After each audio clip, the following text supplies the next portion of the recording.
ఇక ఎత్తిపోతల పథకాలను జల్దిన ఏపిస్తామన్నారు రాష్ట్ర irrigation development corporation chairman Eda Shankar Reddy. Jagtial జిల్లా ధర్మపురి మండలంలోన్న రాయపట్నం తిమ్మాపూర్ ఎత్తిపోతల పనులను చూసి పని జల్దిన చేయాలని ఆఫీసర్లకు చెప్పిండు. లిఫ్ట్లను రెడీ చేసి 1200 ఎకరాలకు నీళ్లియ్యాలని చెప్పిండు. నిర్లక్ష్యం చేస్తే అధికారుల మీద చర్యలు తీసుకుంటామన్నాడు.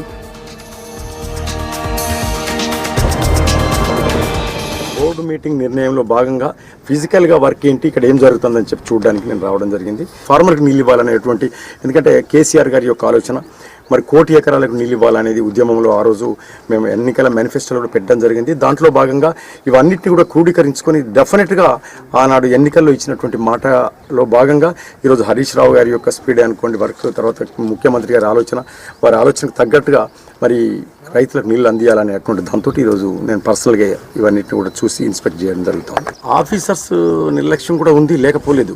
ఆఫీసర్స్ నిర్లక్ష్యం ఉందని చెప్పి నేను బయటకు వెళ్ళాను.